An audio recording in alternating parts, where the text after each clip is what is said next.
Hello everyone and welcome back to Cyberrail.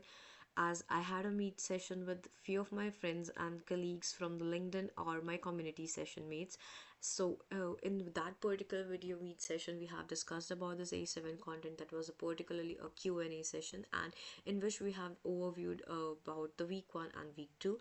So in the week 1 and week 2, whatever we have discussed, we have re-revised it, and also we had some Q&A session where we have several questions they have asked me and I have answered them in that particular meet session. So I'll be discussing this those Q&A in this particular video, and I'll be letting you know what questions and doubts they had so that you can also get a benefit out of it. So let's just start with this video, and we'll be discussing about firstly the foundation of ethical hacking, where we discussed about the ethical hackers, gray, black, white hat hackers, and why ethical hacking matters and what is the purpose of ethical hacking. And then we coming for further, we have footprinting and reconnaissance, where we have discussed about the footprinting and reconnaissance, and also the tools and techniques used for footprinting and reconnaissance. Also the subtopic of footprinting and reconnaissance, that is active and passive reconnaissance. Also the advanced footprinting and reconnaissance we have discussed. As we have already discussed in the previous videos, what is active and passive reconnaissance? It is basically active reconnaissance is something that where we directly interact with the target, and for the passive reconnaissance, that is something that we do not directly interact with the session or the target, whereas we keep an eye on our target, that is using Wireshark. We sniff the target and we get to know about it.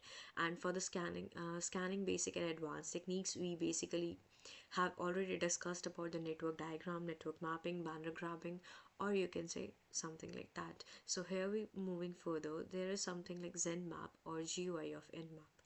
ZenMap is basically the GUI of Nmap that shows us the visual representation that helps us a lot in creating a report or a documentation of our findings. That's why we use the Nmap or ZenMap, and that's basically coming inside the footprinting and reconnaissance tools and techniques.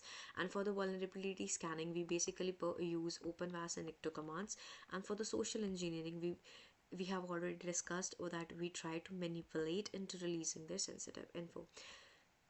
And we can use several kind of search engines or social media platforms like LinkedIn, Instagram, Facebook, or anything social, any kind of social media platform. That's what the basic target of social engineering is. And as we have discussed in the previous videos about the Google docking is also known as Google hacking, and to get the sensitive information using the advanced search operators. And in the meet, we have discussed how we can perform the advanced search operators, where I use this particular advanced search operator that is in URL, that is in title login and in URL admin. Let me show you as well so that you can also know that we have what I have shown to them as well. So let's just say you can see that we are able to see a login page which have an admin URL inside of it. As you can see here, we can also open it, and I'll be showing you that you'll be reaching onto the admininfobase.com login page. It is an admin login page for particular, you can see here it is an admin login page for the particular website that is named as Infobase. That's how we can use Google docking, and we have already discussed in the previous video, so I'm not going to exaggerate it and exceed it in this particular video.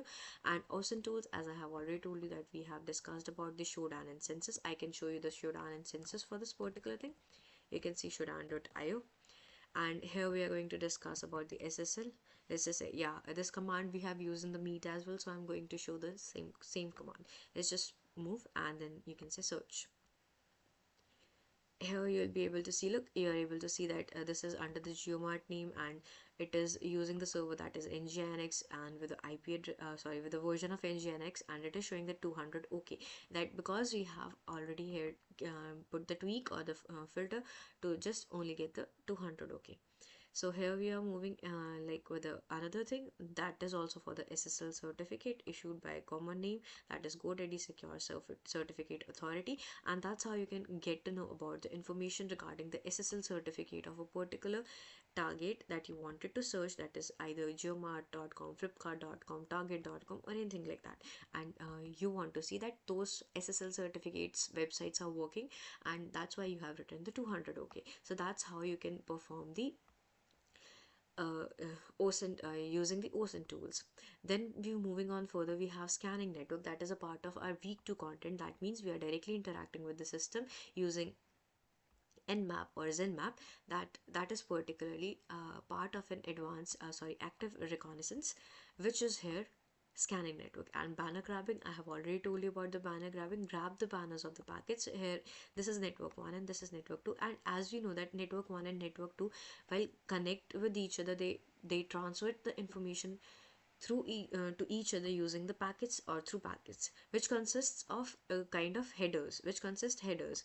And while we cache them, we can directly get info about the header, which consists of versions, server, or you can say what network it is particularly working on network diagram, essential for planning network system and auditing. Network diagrams हम लोग क्यों बनाते हैं? To plan out the networks, to plan out the network system. If we have audit about it, we will firstly audit, and जिससे हमें पता लगेगा कि क्या क्या चीज़ों की requirement है, and then we can plan out the network system, and that's why we create network diagram. And that's how we'll get to know about the version scanning, and then we can report it. We can create a report out of it using Zenmap, because Zenmap gives us a visual representation, as I have already told you. Now moving on further, the Q&A session, we have several questions. Number one question was that what is the difference between, wait a second, difference between you can say PN and SN command.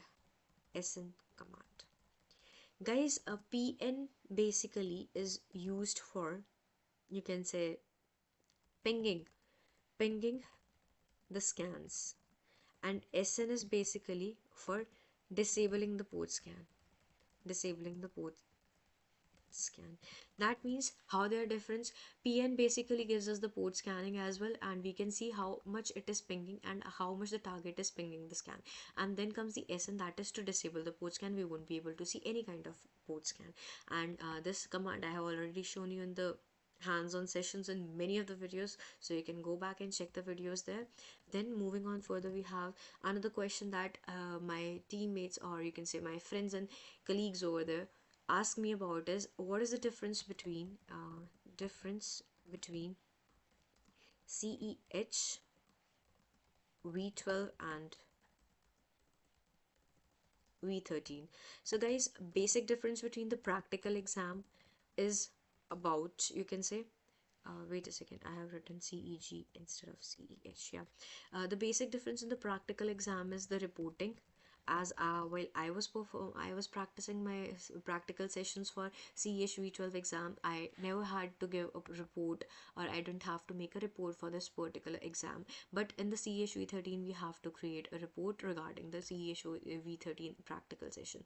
So that's how it makes it is the difference between the CEH v12 and CEH v13. Then moving on further, we have is the question is difference between no, sorry, not the difference between. Here they have asked me about, is there some way, you can say, how AI, that is artificial intelligence, okay, artificial intelligence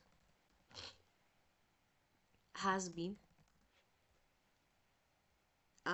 has been introduced in CEH v13, introduced in CEH v13. And the answer to this question is basically, guys, as we know that in today's era, everything is connected to artificial intelligence, even at the job places, or you can say at the workplace, everything is nowadays connected to artificial intelligence. Every kind of work is happening with the AI. So and even our systems, even at our home places, IoT and AI have taken over to this particular session. And we know that artificial intelligence is nowadays taking a lot of place of human beings as well, and they're coming up with Gen Z's and coming up with Gen AI techniques, Gemini chatbots, you can say anything like that. That's how AI is introduced, because we need to know that how to protect our systems, how to protect our systems from the AI attacks that are going to that are taking place, or that have already taken place into the system. That's how AI has been introduced in CEH v13. So now moving on to the fourth question, there comes the question that, is there some way I can get a mock paper paper of CEH v13. Guys, as we all know that CEH v13 is the latest version, is the latest version of this particular exam. And as we know that for the mock paper there is no mock paper till now, as I have gone through each and every source so that I can tell you about this particular session and particular exam. So I haven't get to know about any kind of mock paper yet, and I haven't seen any mock paper yet. So for this particular thing you just have to go through it, and you just have to reread the books, or you can say for the theory as well you have to reread and research every bit of it. And there is no mock, so there is therefore there is no mock paper for CHV13 exam, because it is the latest version, and there comes no mock paper for that particular thing. So next question that we came across is regarding Google docking advanced operators. Google docking advanced operator. Many people don't know what is advanced or search operators in this particular thing. So we have discussed regarding it, that as I have already shown you and told you regarding the search operators. Search operators are basically kind of specification filters that we use in order to perform Google hacking. That means to get information about particular target, we perform Google hacking using several filters, using double quotes or something like that. That's what Google docking is. And moving on, next question we have is that version and server in whether version and server info. While I was discussing about the you can say banner grabbing, there comes a question regarding the version and server info, that whether it could be captured using the web API requests. So the answer is yes, we can, using Burp Suite. Guys, as I have already told you that we can get to know about the information from information about the version and server using web API, then it comes the yes, because we can use Burp Suite. And in the Burp Suite we have already seen that we can use several things, like we can check the HTTP headers, or you can say the HTML headers, to get to know about the information regarding the version and server. That's the question inside under the section of the banner grabbing and version detection. So that's how you can get to know about the particular version as well. So next question is seventh, that is about the EJPT or CEH practical. CEH practical. So guys, EJPT is basically for the junior penetration testing, and CEH is for the certified ethical hacking. They both have their own value on their own names, and like मतलब उनकी खुद की जगह पे उनकी खुद की एक वैल्यू है, खुद के नाम पे, खुद की जगह पे. लाइक जैसे हम बोलते हैं ना कि या CEH अपनी जगह है, EJPT अपनी जगह है. So but for a mere beginner I would suggest you guys to wait a second you guys to go for CEH practical first, because it is just a basic exam, guys. Because if you have a hold over CEH ethical hacking basics and techniques and tools, you can hope onto the penetration testing, because penetration testing takes up a lot of things. That means in a practical session they gives us a lot of information about the lot of information you'll be getting out of the CEH techniques that you have learned in the CEH practical exam. That's how you can hop on to EJPT. Firstly go for CEH, then go for EJPT. And as well, till the time I know about it, I have information regarding EJPT. It's a kind of MCQ based question, so that wouldn't even make a lot of sense. If you want to go for a practical exam, then CEH is preferable. So in both the cases you can think about it as per your need and as per your requirements. You can just go for, if you want practical, then I would suggest you to go for CEH first. rather than going for EGPT. And then after that you can go for and hop on for OSCP. So that's it for this video, as we have discussed about the Q&A sessions that people asked me regarding CEH v13, and as well as the week 1 week 2 content that we have discussed in the previous videos. So here we end this particular video and the topic for the Q&A session, and we have reviewed all of the topic regarding week 1 and week 2 in this video. If you like the video, do subscribe my channel, hit the like button, and also share it with your friends and family, so that they can also get to know information about the CEH, or you can say the penetration testing and the bug hunting. Well, I'll be coming up with a new session soon, so till the time, take care guys, bye bye, see you soon in the next video. Thank you.